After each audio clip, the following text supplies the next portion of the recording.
He stood on a street corner, hungry and forgotten, clutching a cardboard sign that read, "Can I fix it for food?" To passers-by, he was nothing more than a homeless black man, an easy target for ridicule, someone to laugh at and ignore. But what they didn't see was the life behind his tired eyes, the glory buried beneath years of struggle. This wasn't just any man. His past carried a secret that would shock the very people who mocked him. How did a champion fall so far? And what does his journey reveal about us all? He wasn't always invisible. Once, his name echoed through racetracks, his speed celebrated, his victories cheered. But life has a cruel way of rewriting stories. Years later, he found himself standing on cracked sidewalks, dressed in worn clothes, blending into the shadows of a city that looked past him. Each morning, he rose with nothing but determination to survive one more day. Hunger gnawed at him, yet pride kept him from begging outright. Instead, he offered his hands, his skills, his labor in exchange for a meal. Most never stopped long enough to listen. To them, he was just another homeless black man, another face in a crowd society had already dismissed.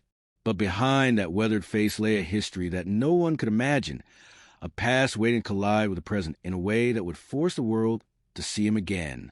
He stood at the edge of the parking lot, cardboard sign in hand, his offer written in shaky letters. "Can I fix it for food?" The words were simple, honest. He wasn't asking for a handout, just a chance. But in this city, honesty rarely earned kindness. Cars slowed, windows rolled down, not with compassion, but with laughter. Some snapped photos, others hurled insults, their voices dripping with mockery. They didn't see the man, only the stereotype. A black face, unshaven, tired, and homeless. An image society had taught them to ridicule rather than respect. Every insult cut deeper than the hunger in his belly. "Get a real job," someone shouted. Another tossed a crumpled fast food bag at his feet, greasy wrappers inside. He bent to pick it up, not out of desperation, but out of pride. He refused to let their cruelty litter the place he stood. But what stung more than the insults was the indifference. People passed without even glancing his way, as if his existence was an inconvenience. Once, crowds had cheered his name at racetracks. Now, the only sound was the laughter of strangers who thought mocking him proved their worth. Still, he held the sign steady. His hands had once gripped the steering wheel at 200 miles per hour. Now, they trembled under the weight of humiliation. He remembered the roar of engines, the blinding lights of victory, the moment his car crossed the finish line ahead of everyone else. That life seemed like a dream, one the world had erased the moment he stumbled. But the cruelty wasn't finished. A group of young men in spotless jackets approached, their sneakers bright against the cracked pavement. They spotted him immediately. One smirked, pulling out his phone to record. "Yo, check this out," he said, loud enough for everyone to hear. "Hey, old man, fix my car for a burger." The group burst into laughter. Phones pointed at him like weapons. Every frame meant to entertain an audience that knew nothing about the man they mocked. He stayed silent, lowering his gaze, but inside, anger boiled. He wanted to shout, to tell them who he was, what he had done, the history they couldn't imagine. But he knew it wouldn't matter. To them, he was invisible until he could be turned into a joke. The recording continued as one of them stepped closer. "Come on, show us what you got, mechanic. Or are you too slow?" That word, slow, stabbed at him. Once, speed had been his identity. Now it was twisted into a taunt. He clenched his fists, his pride battling his hunger. He could walk away, but he needed food. And somewhere inside, he still believed in proving himself, even if it meant performing for people who only wanted to laugh. He followed them toward a car parked at the edge of the lot. The hood was open, wires tangled, the engine dead. They weren't serious. They just wanted to humiliate him further. Still, he looked over the machine with the practiced eye of a man who had lived his life around engines. Within seconds, he saw the problem. A loose connection. A mistake no true mechanic would overlook. With steady hands, he adjusted the wiring, tightened the bolt, and turned the key. The engine roared to life. The laughter stopped. For a moment, silence hung in the air. The group exchanged stunned glances. The man who wasn't supposed to know anything had just done what they couldn't. But pride wouldn't let them admit it. One sneered, "Guess you got lucky." Another muttered, "Doesn't change the fact you're still homeless." The sting of their words returned. Even when he proved his worth, he remained invisible to them, trapped in a box society had built around his skin color and his circumstances. But deep inside, a spark reignited. The sound of that engine was a reminder of who he was, of the world he once dominated. Yet the cruelty didn't stop. The video they filmed began spreading online. Comments poured in, some mocking, some cruel, few sympathetic. Strangers labeled him a fraud, a beggar pretending to know machines. Others reduced him to nothing more than a black homeless man fixing cars for food. His name, his history, his victories, none of that mattered. He was reduced to a viral moment of entertainment. Night fell heavy that day. He sat under a dim streetlight, the glow casting long shadows over pavement. The hunger remained, but something stronger stirred in him, a determination not to let the world erase him completely. The next morning, he returned to the same spot, sign in hand, but this time with fire in his eyes. More people recognized him now, not as a champion, but as the man from a video. Some mocked louder, others filmed again, desperate for likes and views. But not all turned away. A few older faces paused, their eyes narrowing as they studied him. Something about him seemed familiar. A whisper began to spread. "Isn't that?" No, it couldn't be. His past was creeping back into the present.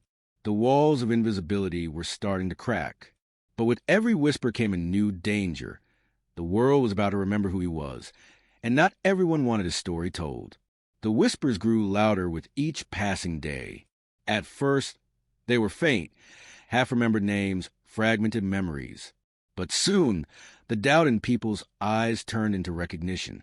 One afternoon, as he tightened a bolt into the hood of another car, an older man froze nearby. His jaw dropped. "Wait, I know you. You're—" The words caught in his throat, but it was too late. Others heard. Phones were already raised. A small crowd gathered, voices rising with curiosity and disbelief. Suddenly, he was no longer invisible. But it wasn't respect that filled the air, it was suspicion. "No way," someone scoffed. "That's not him. Why would a racing champion be living on the streets?" Another jeered. "If he was really who you say, he wouldn't be standing here with a cardboard sign."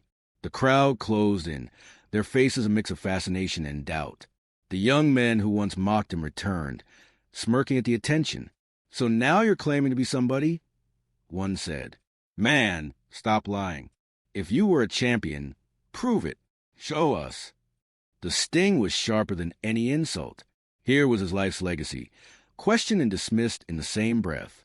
His achievements, his victories, the countless hours of sweat and sacrifice, it all hung in the balance, mocked by those who had never seen the fire of a racetrack or felt the danger of chasing victory at impossible speeds. One of them pulled up an old video on his phone, a grainy clip of a race long past. The man in the car was younger, stronger, but unmistakably him. Gasps rippled through the crowd. The truth was undeniable. Yet instead of admiration, judgment still poured in. "If that's really you, what happened? How'd you end up like this?" The questions weren't filled with compassion, but accusation, as if his fall erased his greatness. And then came the cruelest blow. A police car pulled up, sirens cutting through the chatter. Officers stepped out, eyes scanning the scene. Someone had called them. "We got reports of disturbance." One said coldly, gaze fixed on him. The crowd shifted, phones lifted higher, recording every moment. He raised his hand slightly, not in guilt but in caution. He had seen too many encounters end the wrong way. "I'm not causing trouble," he said, his voice steady but strained. "I was just helping fix the car." But the officers didn't look convinced. To them, he was just another black man surrounded by a crowd, a potential threat to control, not a human being to understand. The older man in the crowd tried to speak up. "He's a legend. You don't understand who this is." But the officers brushed it off. One hand hovered near a holster. The tension thickened. His heart pounded. He wasn't afraid of dying. He had faced death on racetracks countless times. But this was different. This was humiliation sharpened to its peak. To survive not because of his skills or courage, but because others decided his life was worth sparing. The crowd filmed in silence now, their laughter gone. The weight of the moment pressed on everyone. Here stood a man who had once flown past finish lines, who had lived a life of glory, and now he stood cornered, judged, stripped of dignity, his very existence questioned. He thought of the roaring engines, the smell of burning rubber, the cheers that once filled his ears. He thought of the trophies collecting dust in forgotten places, the headlines that celebrated his victories. And now, he thought of how easily the world erased those stories because of the color of his skin, because of where life had dragged him. The officer's voice broke through. "You need to leave. Right now." He stood frozen, not in defiance, but in disbelief. Leave? After everything? After proving himself? After being recognized? After his truth finally surfaced? Was this how his story would end? Pushed aside, erased again, denied the dignity he had earned? The crowd waited. The cameras rolled. The world seemed to hold its breath. And in that instant he realized this wasn't just about him anymore. It was about every man and woman who had been laughed at, dismissed, and erased because of who they were. This was a stand, not for fame, but for truth. He lowered his hands slowly, his voice steady as steel. "No," he said, "not this time." The words cut through the silence like thunder. The crowd waited for the officers to act. Phones trembled in the air, recording every second, ready to capture either justice or tragedy.